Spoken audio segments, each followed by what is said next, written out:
I noticed that I tend to lead with my sexuality, and then we would get attached, but it's an attachment that's rooted not in sovereignty and autonomy, but in fear. In fear that if I don't lead with my sexuality, then I'm not going to get my relational needs met, which is actually for care.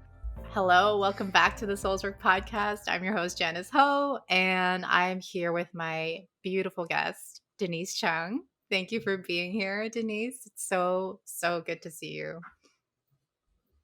Yeah, thank you, Janice. I'm really excited to be here and to dive into our conversation today. Thanks for having me. Yeah, absolutely. And I mentioned this to you before we hit record that whenever I talk with you, I feel like I just come right down and I feel like I'm slowing down right now, which is so needed at this moment. Yeah, thanks for sharing that with me. That's beautiful because it's definitely not my intention, but it's really wonderful to hear that you feel more present, slower. Yeah. Mhm. Would you like to introduce yourself a little bit more for our listeners, whatever you'd like them to know about you? Sure. Yeah. So that's a really beautiful invitation because I think that there's a few ways I can introduce myself. Um, my identities are I am trans non-binary, I am an immigrant from Malaysia, living here now in the occupied United States. I am solo-polyamorist. My work is I am a somatic trauma resolution practitioner, and so I create spaces for the education and the experience of healing trauma through the body. And I'm also a writer, and I am currently writing and thinking about what it means to create consensual culture, which is a framework for really addressing and healing sexual trauma and how it's pervading our culture.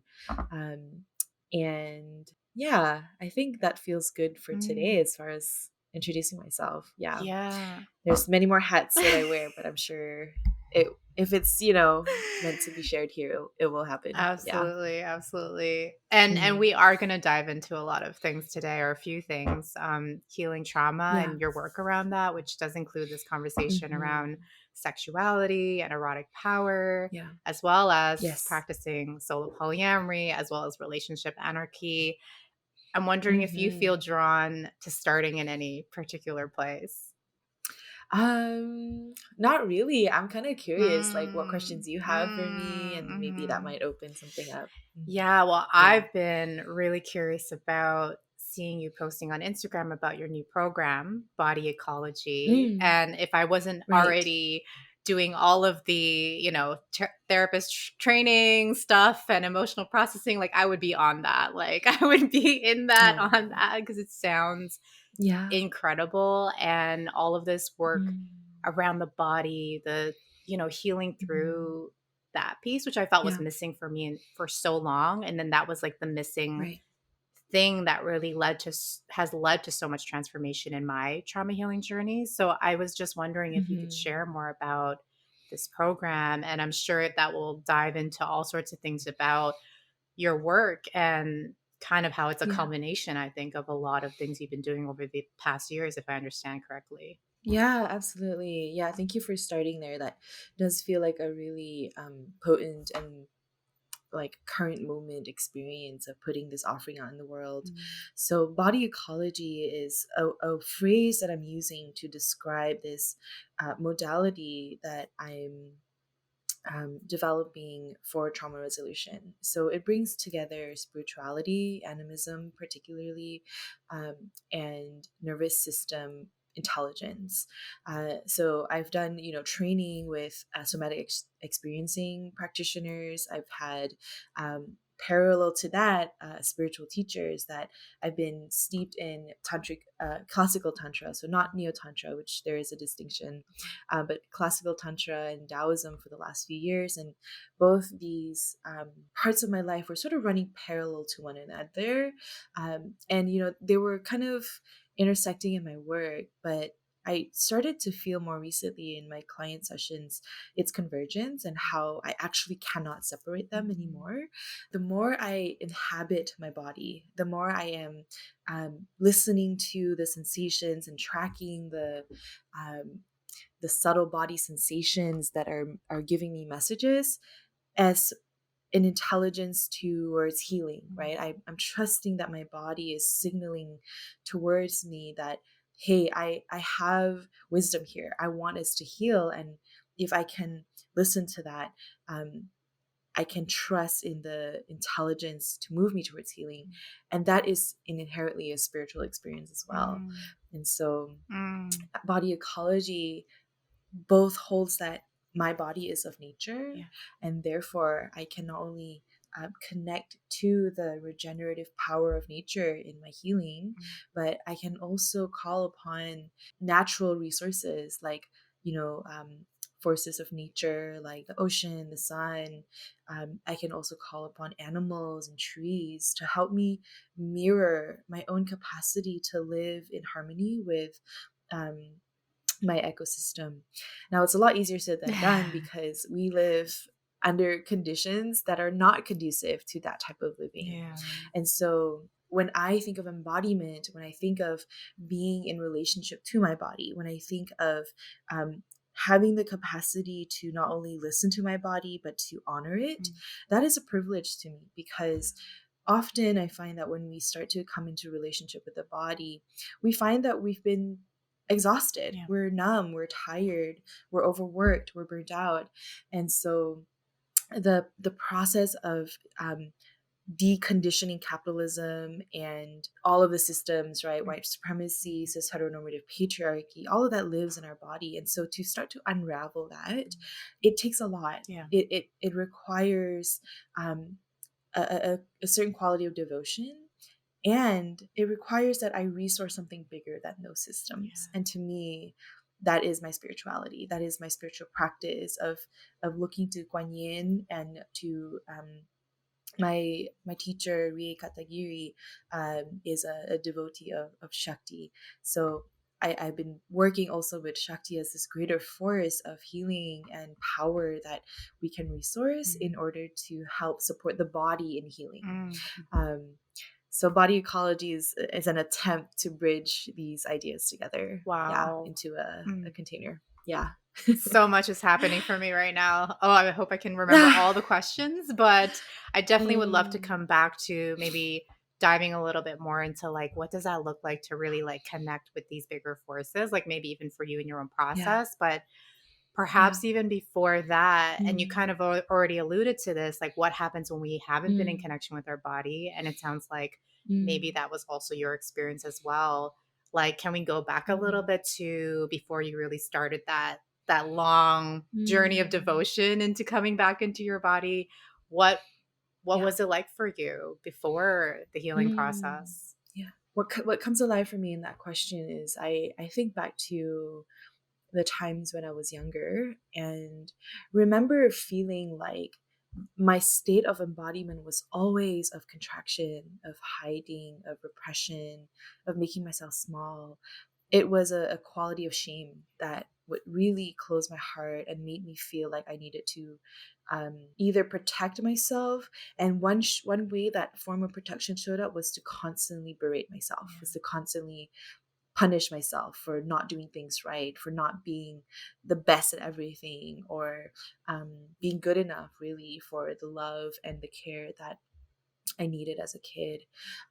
So when I think back to, what was it like before embodiment, I think back to being younger and feeling a lot of shame in my heart space. And my entry point into it was into embodiment was yoga, my yoga asana practice. That I remember, like, it was the only way that I could start to feel less anxious because I was working full time at the time. And I would look forward to my yoga class because not only did it feel like a structured way to move my body, but the Shavasana felt like liberation. It felt so blissful.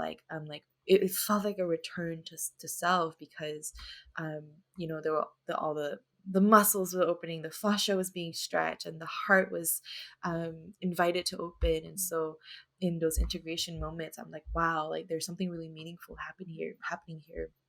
And then eventually I started to notice my body more.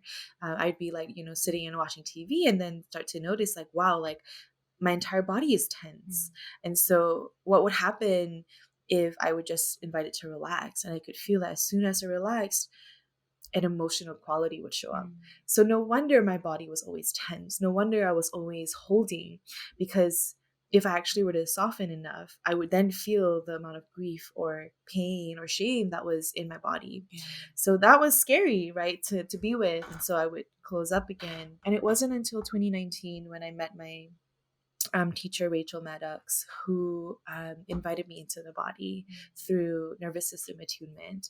So rather than, a yoga class where it's more like structured movement to open the muscles and the fascia in the body, but the subtle body was an internal gaze that I remember that day, like it was yesterday, because I don't think I felt that level of bliss. Like the yoga Shavasana bliss was wonderful and beautiful. It felt like a portal as well, but this felt like, oh, something magical is happening here. I remember going to the beach and like thinking about how, we didn't even really do that much, but the fact that I was given a time and space and a guidance into feeling my heart, even though there was a thick wall there, she gave me a lot of permission for the wall to be there. She didn't try to fix it or blast through it or say like, open your heart, or you're not doing it right if you're forcing. It was so much permission. And so, I was like, yes, I need more of this. And so I studied with her for about 3 years, until last end of 2021. So, yeah, I haven't looked back since. I Yeah. love that you bring up that idea of like all of that constriction and embracing, like that was protective. That was like your body's wisdom of protecting you from going into Yes. those really intense feelings because it didn't yet have the Mhm. support it needed to like kind of let go and go Correct. into it. Yeah. And then Rachel was that person for Yes. you who had like gave you that Mhm. container. And now it's like you are providing that container for others, which is like Yeah. so beautiful. And so I'm wondering, Mm.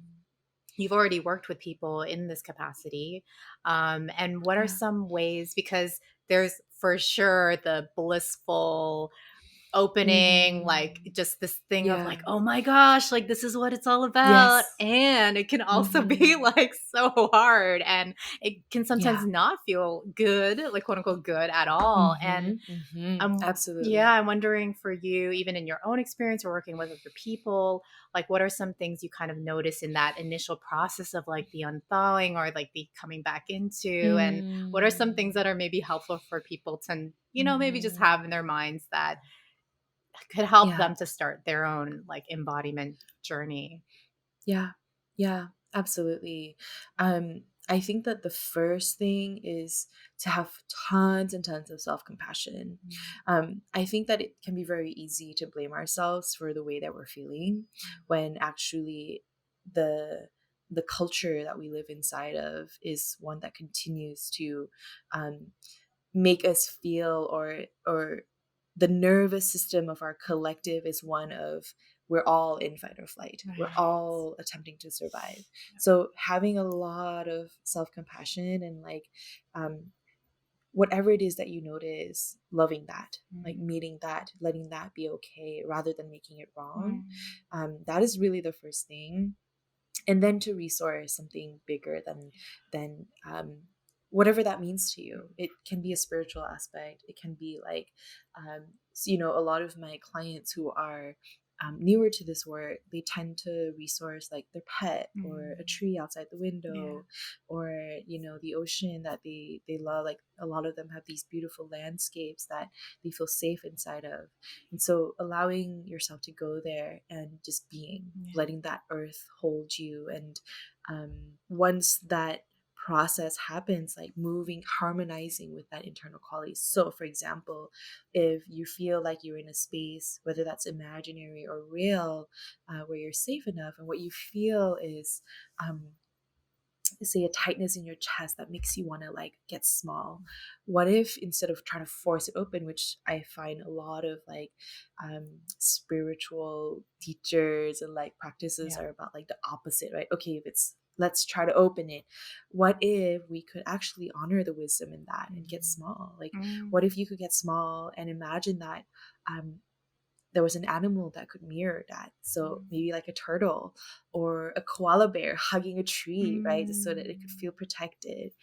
And then listening to that wisdom, right? Mm. Like the wisdom of our animal body, and looking to nature, looking to animals or other forms of life that do the same thing or can mirror that wisdom. Mm.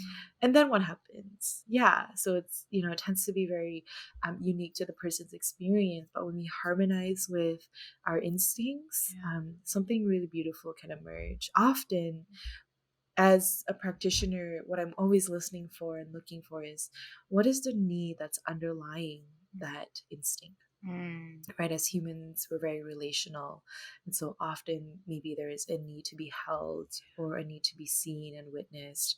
And so once you identify that need, okay, great, what are the sources that can meet that need? So whether that's yourself or a deity like Guan Yin, or sometimes, and more often, more recently, ancestors will come through. Yeah.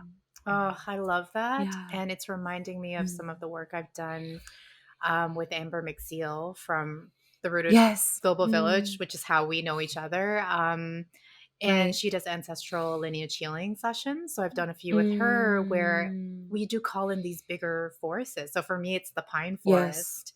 And that's what, Oh, I love it. yeah, because I'm so Yeah. connected with the trees. But Mhm. me first kind of like coming into this so-called trauma healing work through a more Western framework, it was very much about individual therapy and, Yeah. finding the resourcing in myself, which is important too. But it was like I didn't realize that there was this other piece that I could tap into. Mhm. And there was something different about doing these sessions where I was calling on the spirit of the pine forest and my ancestors, that it's Mhm. like I'm no longer just looking within myself to Mhm. try and resource and to heal, but I have the collective, and I'm getting chills just talking about it right now. And there Yeah. was a different Yeah. feeling of support with that. And so Mhm. yeah, I'm curious Mhm. to know, and I'm training to become a therapist again in the Western framework, but at the same time I'm also on this journey of so-called decolonizing therapy, and part of that journey Yeah. is to try these other approaches and to learn more about how does even something like, I'm doing gestalt therapy, so how would something like that even Mhm. potentially Mm. harm someone, or just like maybe not open themselves, Mm. clients up to these other aspects that they can really touch into the spiritual component. Right. I'm curious for you Mm. if you see that there can sometimes be these missing parts in just focusing heavily on a more Western framework of healing. Mm. Yeah, absolutely. I think that when I think of Western healing, I think of it being very much about like quantifiable, measurable techniques. There can be less nuance in Western modalities. I personally haven't really trained in any of these modalities. And I have received talk therapy, but not for very long. And I will say that there does feel like there's a missing piece. And I think that is the spiritual aspect.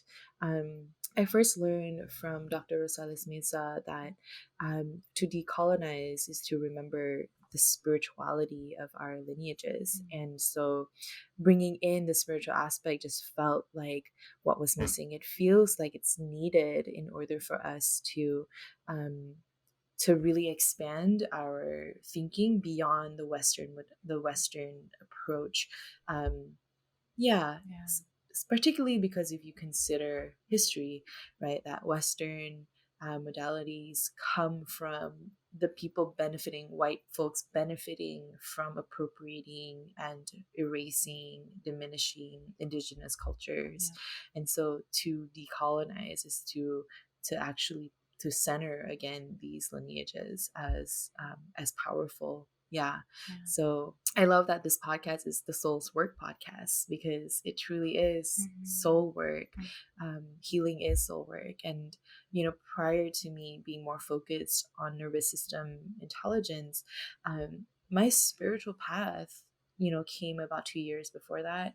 And that was what was healing for me first. It was having a spiritual awakening that really expanded. Literally, I would like look around a space that I've been in for months or years, and like see more, see that there was more beauty, more possibility. And it can be a very blissful feeling. And then, the period of the shadow comes in, and you're like, oh, there's all this here as well. But spirituality was what opened up the doors for me to healing. Yeah. Yeah. Mhm. And I'm just Yeah. maybe curious, like, because I imagine Mm. spirituality has kind of been Mm. conflated with religion, of course. And I'm Of sure course. that some people might hear that and feel a bit of a like a like a wall or a Yeah. push towards that. But Yeah. I mean, I think that Mm. spirituality is a part of all of us. But I'm wondering if there are ways that Mm. we can, or you can talk about it, that people might Mm. not realize, oh, that's spirituality, or oh, that's a spiritual aspect of myself Mm. that I didn't realize, like I could look at it that way. Yeah. Yeah. I think the easiest way for me to think of this is, if you have um, awareness of self, Mm, if you can sense desire within you, mm, if there is an impulse within you to create or to connect with others or with yourself or with nature, that is spirituality. mm, I think of spirituality as like um, this um, inner desire. Maybe that's one way to say it. For connection and for belonging. And wherever you find that, whether that's in a religious form or not, or whether that's through your art or through lovemaking mm, or through the work that you do, that to me is a spiritual practice. mm, Yeah. mm. Mhm. I love that. Yeah. Yeah. Mhm. And I'm being, Yeah. oh, sorry. I feel like you're about to. Go ahead. No, Oh no. I was Yeah. just being pulled to asking you about erotic power because it just seemed like Yes. so. That was where we were going. Haha. Tell Yeah. me more. Yeah. Oh, so erotic power. Wow. That gets me really excited because I Mm, love talking about it. Let's see where to start. So first, I have to acknowledge Audre Lorde, mm, because Audre Lorde's essay uses of the erotic really bridged something for me. I have always been a sexual being. I have always felt, curious about sexuality. There was desire very early on, and I also did experience sexual harm as a child. Maybe you might want to put a content warning mm. for your podcast. Yeah, Denise. Um, and so I've always felt like there was, having that experience as a kid and then the shame that followed. Um, I've always felt like my sexuality was something to be shameful Mm, about. It was something that needed to be repressed. And learning um, about erotic power came to me through the work that I did with Rachel. Actually, it was mm, centered around sexuality, mm, and so I've come to find that my sexuality is an aspect of eros, right? Of erotic. mm, The erotic itself is of deep connection. mm, And so that intimacy that happens when you are so in love with yourself, mm, or so in love with your art, mm, or so in love with somebody else, that there is a quality of eros that happens. And sexuality is one expression of that eroticism, right? There can be intimacy without sex, mm. if that's translating to you. Absolutely. So, erotic power tells me that there is power in deep connection. There is power in the way that I relate to myself and in the way that I relate to others. And that power often can be read as sexuality or sexual power. And because the patriarchy and misogyny is a a construct of having power over, of having control over the sexuality of women and people assigned female at birth, that to have this power is a direct resistance to systems of oppression. To be in my erotic energy, whether that's through my erotic dance or through my writing, where I'm sitting with the deepest grief. My entry point into erotic power was not actually sexual pleasure. It was feeling deep ancestral rage, the rage of Eastern patriarchy woven throughout my ancestral lineage. And there was a rupture that happened with one of my lovers that triggered this rage. I sat with that rage and I felt erotic power.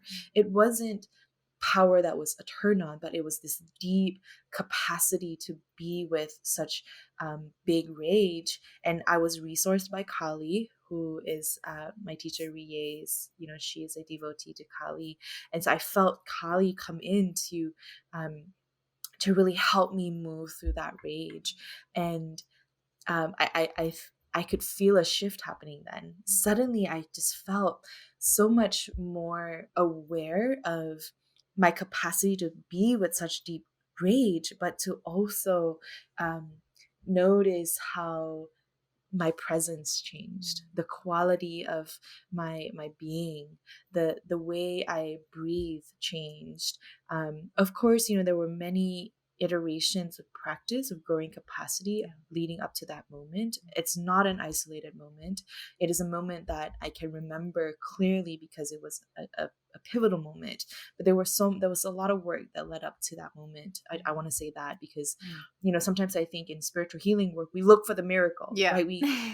We're constantly doing this, medicine ceremonies and having these cathartic experiences, which can be helpful to a certain degree. But if we are constantly chasing that high, I don't think that's actually a sustainable way for healing. So, a lot of iteration of moving in and out of feeling rage in my body, having a very challenging relationship to it, to having a moment where I could feel the rage come up and be directed towards the patriarchy. That was erotic for me. Yeah. Ugh, I'm just like, Yeah. I just kept getting like buzzing and tingling, like, I love it. so good. So good. Yeah. So, and you do this erotic power work as part of like your program, as part of Yes. the trauma healing. I'm curious to know, with a lot of the people that you work with who maybe come to you and haven't yet been able to access that or really like, let themselves experience that. What does that usually look like, in terms of like, how does that end up impacting their lives, their relationships? Like, Yeah. I love that question. So erotic power, in the way I'm teaching it right now, one expression of it is that we do a dance, actually. So this form of dance is from erotic movement arts, founded by Rie Katagiri, the teacher I've mentioned a few times now, where we're actually using principles of tantra and qigong actually to generate erotic chi in the body. And some might say that's sexual chi, right? The quality of erotic chi to me feels pleasurable. It's not always sexual, but the expression can be read as sexual. So there's this beautiful dance that we do, and this erotic chi fills me up. And what it does, it illuminates where in my body I feel trauma might live in. So, for example, when I'm dancing with erotic chi, the grief in my heart gets illuminated. So then my erotic dance becomes a dance of intimacy with my grief or with my anger, whatever it is that is the quality of emotion that's present for me. For clients that tend to feel less access right now in their life to that energy, honestly, it can be very simple. It can be a hand on your heart and feeling the pressure of your own touch. and then following that sensation. A lot of the beginning stages is being okay and noticing your capacity with following sensation in the body, even if it's uncomfortable. So then that sensation might lead into some other movement or some other shape that, as we follow again and track that pleasure, what else might show up, what might be illuminated.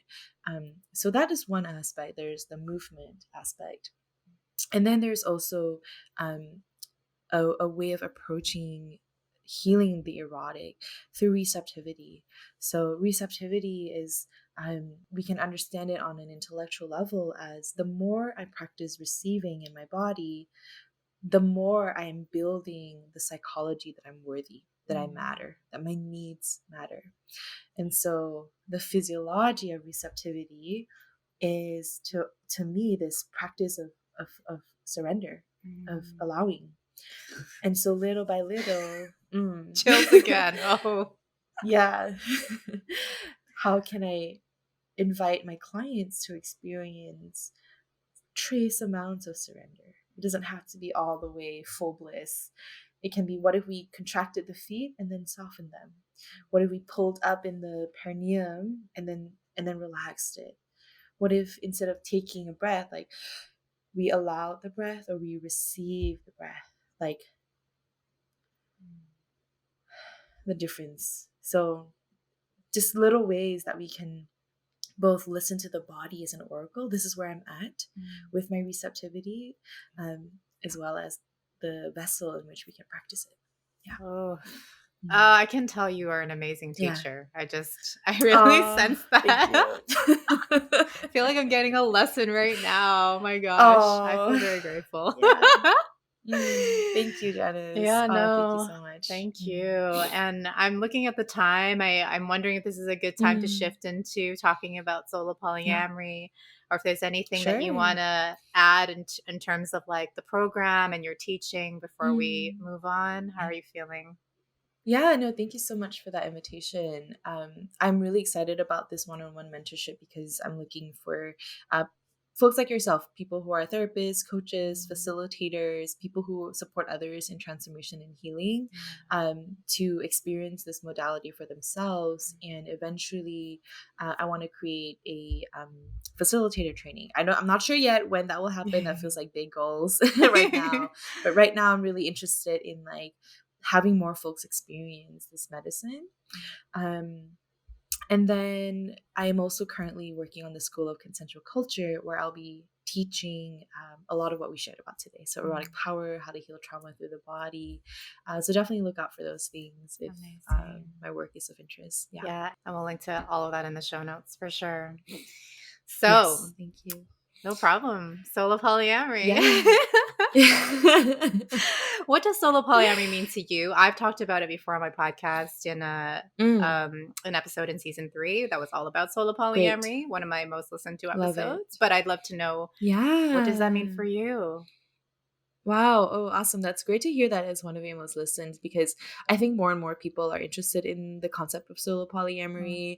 And I would also love to listen to that episode and hear your take on it.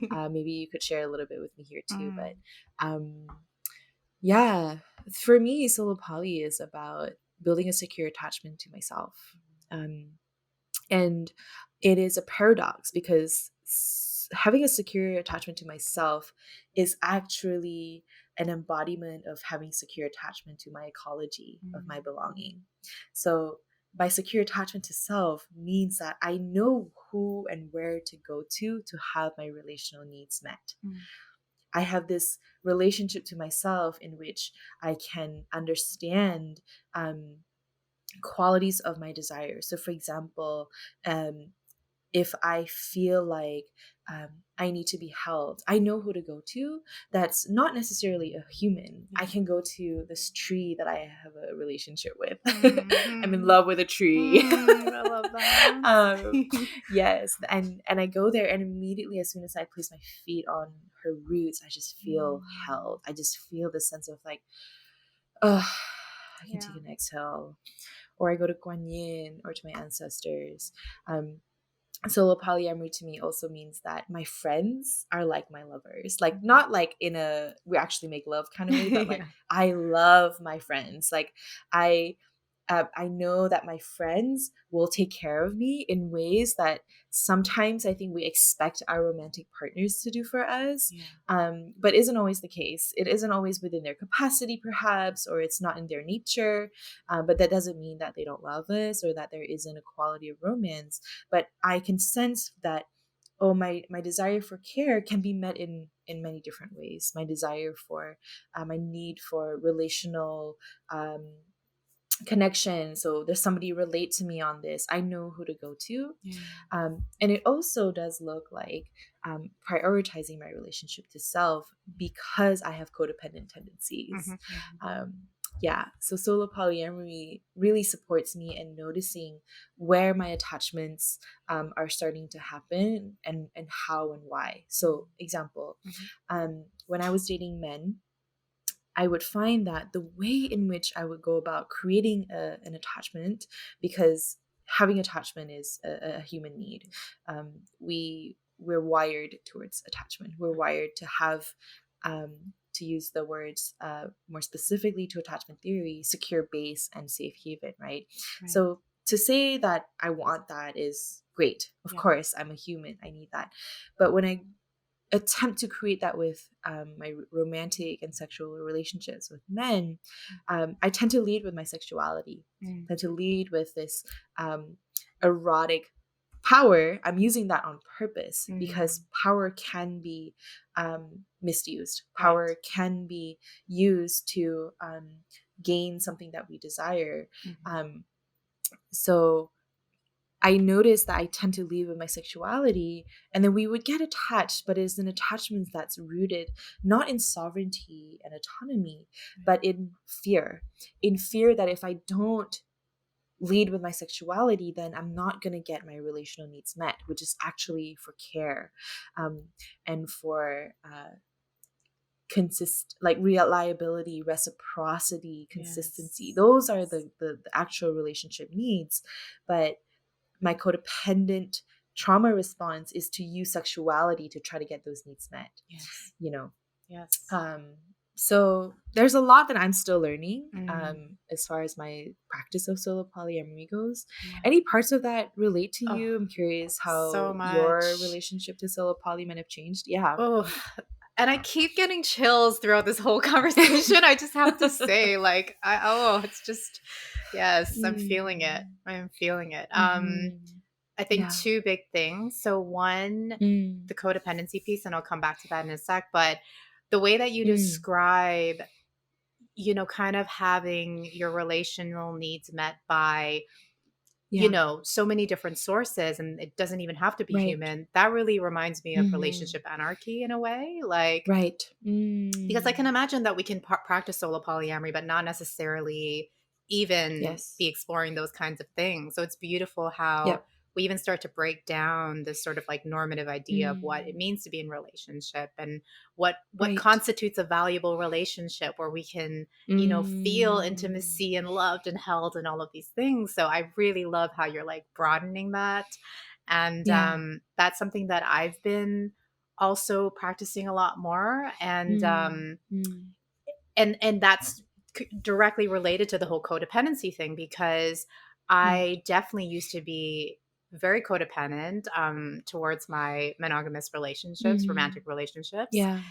Yeah. And when I was in those relationships, it was like my whole world was centered around them, and in Right. that one person trying to meet all of these needs that I Yes. had. Yes. Otherwise, the Right. story was they don't care about me, they don't really love me. Mm. Yes. Yeah, and it was very fear based because Mm-hmm. a lot of it was too everything that you said, as well as Mm. if I don't center my whole world around this person, if I Mm. stray too far, if I am too big, if I, pursue Yes. these other paths and I'm straying away from Right. like quote unquote home base, that I'm going to lose out on this attachment, Right. that they are going Right. to pull away from me or feel that I'm abandoning them. Mm-hmm. All of Right. these trauma patterns that stemmed Yes. from so Yes. long ago, that Mm. kept replicating itself. And then it meant that I just further got like stuck in this dynamic with them. And I very much lost Yes. sight of myself, my relationship to self, that secure Mm. base, and as well as to Mm. others, which then just Yeah. creates that vicious cycle, because then it's like, oh, but I don't have strong connections with other people. So if I lose this one person, Mm. then Mhm. what am I Mhm. left with? That whole idea Right. in the society of like, now I will be quote unquote alone. And since Right. practicing solo polyamory, relationship anarchy, it's like I just lost two pretty big romantic relationships in my Mm. life, and I don't feel alone Mm. the way that I think I would have Mm. before. And I don't feel, even though Mhm. there's an obvious void in my dating life, I don't Right. feel a void in my life in Yeah. general. That there, I'm Yeah. so nourished and fulfilled Yeah. by the friendships that I've been leaning on and the other relationships and all of that. So I think it's Yeah. been such a great journey for me in unlearning, all of Mm. these trauma patterns, and Yeah. really coming back into myself, so that if I do ever get into, and I've been in quote unquote serious relationships already, but if I ever get into a relationship that is a lot more involved, where I feel it's Mm. probably going to be like potentially quite activating for me, because it really reminds Mm. me of those like attachment Yeah. stuff, Yeah. and Yeah. brings it out in full force, Right. potentially, Yeah. that Yeah. I will be so much more resourced for that. I will have gone through like the Right. practice, and I know you and I talked about before Mm. how this exploration has really allowed us to practice like coming more into secure Mhm. attachment. Right. Yeah. Yes. So, so true. Yeah. Oh, I love it. And everything you shared, I mean, it makes sense because when I think about codependency, I think about how we've wired or binded our sense of worthiness, of love and care around one person. Yeah. So yes, that person dictates our sense of self, right? If that person doesn't love me or want me, then I must not be wanted or lovable. Yes. And that's really harmful to us. Like I, was in a codependent marriage for 6 years. And so it was really tough to start to pull apart these pieces. And yes, I love that solo polyamory has become a way in which we can learn secure attachment, because there are so many other sources in which we feel securely attached that we can come back to, that there's no longer this uh, weighted pressure on the romantic partner to be Mm. an attachment based partnership for us. And one thing I want to say is that like solo polyamorous people like myself, and like for you, maybe you might relate to this, is that it's not that I don't desire attachment based romantic and Yeah. sexual partnerships Mhm. that can be read as like traditional Mhm. monogamy. It's I don't want to fault that desire either. It's not that because I'm solo poly means like, oh, I never want to have like a Yep. life partner. I never want to build my life with somebody. Exactly. It's that I want that. And I want to also have other forms of dynamics that feel really nourishing Yeah. and supportive and, juicy in all kinds of ways. Cause, I'm like romantically interested in a couple people right now. And some of them are not available for an attachment based partnership. But does that mean that there cannot be any romance or sexuality at Right. all? Maybe. I mean, depending on the person and the dynamic, right? For one person, maybe I like them too much, where Mm. I want attachment based relationship with them, Mm. and they only want like sex or romance. I'm like, I can't give that to you. So solo polyamory allows me to choose myself, to be Mm. like, okay, I see you over there. I know you like me. I like you too. um, but I'm hearing that you don't have capacity for the depth of dynamic that I desire. Now I get to choose. Yeah. Do I want to meet you there? Do I want to only participate in romance and sexuality on and off? Or am I looking for something more in like more prioritized in my life, like connection that feels prioritized? Perhaps to me that might look like a daily connection or more frequent quality time. So it I do. allows me to Yeah. choose myself. It allows me Yeah. to place my needs as a compass in which I'm building relationships. Yeah. Yeah, that Mhm. totally resonates. And within that is like Right. so much intentionality, so much Yes. reflection and Hmm. communication. Like, yeah, Communication. it's not the Yeah. default anymore of like, we're in this relationship structure and we go through all these steps. And this is, so much Yes. doesn't get said in Hmm. like what mononormative relationships, but it's Hmm. not that it can't happen in there. It's just that Right. sometimes we just get conditioned into those relationships where that just becomes like the Hmm. natural thing that happens. But it's just like, Right. I think we're a little bit more forced into a conscious awareness and Right. exploration and dialogue Yeah. into really Yeah. crafting like what is it that we both want, and making those intentional Yeah. decisions of whether to stay, shift, or walk away, or Hmm. all the other things in Right. between, um, Yes. that people in monogamous relationships could still do, like, but Right. I think it just, for me, I don't think that that process would have Hmm. happened, that shift wouldn't have Yeah. happened for me if it wasn't like being totally put into a different way of like doing romantic Hmm. relationships. At least, like, I think I would have been very stuck Right. in what I had just learned my entire life. Mm-hmm. Yeah. Yes, I really appreciate you naming that, because this conditioning of mononormative monogamy and ways of like the relationship escalator, not only is it a way in which we've been sold and taught that this is the way relationships are, but because of that, we've formed again our sense of worthiness around that. So if Yes. I'm not on the relationship escalator, that means I'm doing something wrong, I'm not lovable enough, I'm not good enough, right? So, in hearing someone say like, "Oh, I'm not available for attachment based partnership," it kind of comes back to like healing trauma through the body. Like, I will feel a sense of grief, a sense of like, oh, like, does that mean I'm not lovable? Does Yeah. that mean you don't want to be in an attachment based relationship with me? And the beauty about feeling that in my body and knowing how to resource, knowing how to meet this part of myself with so much love, is not to gaslight it and say, no, like that person is losing out. That person is, you know, projecting that, Yeah. or projecting it inward and being like, yeah, you are not lovable, or kind of like shame spiraling. Instead, what I can do is really lift that part up with me and like, yeah, that sucks. Like, I'm Yeah. sorry this person is not reciprocating that same desire. But I got you and I love you, and I'll hold you right now. I actually did that earlier today with like a younger part of myself, which we might not think is related to romance, but somehow that when I attuned Oh, to my nervous system, it yeah. was a really young part that showed up of like, am I lovable? Like, do you want to care for me? And I was like, I got you. Mm, I, as in like older adult Denise, got you. Guan Yin's got you. yes. Our ancestors have got you. And that helped me heal, and that helped me release the pain, or the feeling of the perception of being rejected. And it changed into, oh great, now I can have a possibly romantic and sexual relationship with this person, without it being attachment based, while still exploring other relationships where it could be that. Yeah. I love So that. Oh, I'm doing yeah. that work with my child parts all the time in romantic All the relationships time. all All the the time. time. Yes, all the time. Truly.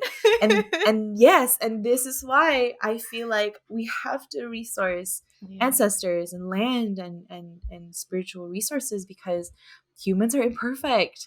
There Mhm, is no, mhm, even with a wide base, like a wide network of securely attached relationships, whether that's friendship or platonic intimacy or sexual, that people are still human. There's mhm, gonna be a time where you're gonna have to mhm. sit by yourself and feel through your own stuff, and that is where the bigger resources can come in to really meet us, because Mm. we're all out here trying to survive. We are. we're We all we're all out here trying to figure it out. So we don't Oh. want our people to feel like they're not doing enough for us, when we're all learning to be Mhm. together. Yeah. I love how we just came back full circle to the We beginning of the did. Yeah. conversation.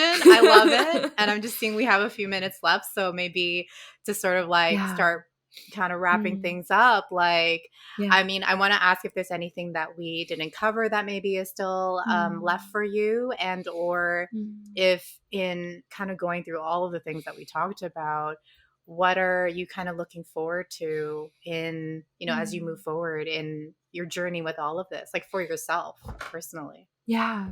Yeah. Uh, you know, I am right now, I'm really interested in how do I continue to offer this work without commercializing it? Mm, I'm sitting with, and I've been sitting with this for about a few months now. I'm feeling like picking out a few pieces, and I feel it coming together soon. But I kind of struggle a little bit with the exploitation and or the commercialization of healing work, of yeah, spirituality. yeah, I am now in a place where I know this is a birthright. This is what will help us heal. This is what will liberate us from these systems, and yet I need to pay bills. I need to be yeah, paid for this work. And so it's not that I don't think that I'm not worthy of like the payment or the price. The price is the price. right. I'm now sitting with this like how do I make this work more accessible without feeling the need to sell it? Mm. Because I don't want to be in the business of convincing you that you need healing or of convincing you that you want this, right? Hyper focus on your needs and your fears and like convince you to make an emotional buy Yeah. on this offering, this program. There's just something that doesn't quite feel right about that for me right now and where I'm at. And so Mhm. I'm curious about doing this work more through mutual aid, more through like making it accessible to folks, especially considering the communities that I want to serve, which is to name them particularly Black, Brown, Indigenous, and Asian people. Yeah. Our culture does not prioritize our healing or our care. We will push our family into the doctors no matter what they say, but we will never go ourselves, right? Yeah. Right? And Yes. so how do we, start to have enough spaces and conversations where we not only see healing as an option but as a birthright, as something that we need um, for us to really grow out of whatever state of affairs that we're in right now. I know we're all Mm. tired of it. So yeah, I this is sort of what I'm living inside of. But for now, I'm offering it in the ways that I know how. The price is what makes most sense to me. That feels like it will feed me in a way that sustains my work and my own erotic power and Mm. capacity. But yeah, this is something I hope to continue to unravel through, the school of consensual culture and through my own work as a practitioner. Yeah. Mm. Mhm. Love it. And just Yeah. one last question that just like came up for me, Sure. which is Mm. how do you access your joy these days? How do you nourish Mm. yourself? Because I'm just like, Yeah. especially as I'm going through training, I'm like, wow, it takes so Mm. much out of us to do this Yes. work. How do you Yeah. replenish Mhm. yourself and make sure you're taken care of? What's bringing you joy these days? Yeah, I have to say it's my community, particularly my queer and trans community. A lot of us have been talking about how queer and trans consciousness is like a whole other world that we live in because we just get each other on a different level. And so I've been intentionally like bringing more of my queer friends together, like having family dinners together, having game nights together, going out and dancing and like, expressing our queer and trans joy. Mm. I will say that my community is really filling me up. And, none of these are romantic or sexual partners, but I feel so much joy. I feel so loved and so taken care of. Like, it feels like a blessing. So I Mm. resource my community a lot. Yeah. Oh, I'm feeling it. I'm feeling the joy. Yeah. Yeah. Yes. Oh Mhm. my gosh. And I feel Mm. so much joy and gratitude Mm. for having this conversation with you, for you being here with me Yeah. for this hour. Like, I just thank you so Mm. much. I really, really enjoyed it. And yeah, Mm. I'm sitting in this. I'm going to like bottle it up and just take it with me for the day. Mm. Oh, love it. Thank you so much, Janice. This was really wonderful. Thank you for this opportunity to Mm, share a little bit more about my work and myself and yeah. to talk with you. It's really wonderful. I'm really Thank excited. you. Yeah. Absolutely. Mhm. And if it's okay, one more time to just share with people, how can they connect with you and find out more about your work? My website would be a good place to start. Yeah, denisehuiming.com. That would be a good place to start. Yeah, things are kind of on the logistical end. I'm trying to figure it out. I am a one person show right now. I'm Mm. running the school and my work all on my own. Um, and so things move a little slower. But I, I think the website would be a good place to start, or my Instagram. Yeah, which is the Amazing. same. So that's probably the best way to get started. Feel free to reach out to me via DMs or email. But yeah, thank you Amazing. again. Thank Mhm. you. Yeah.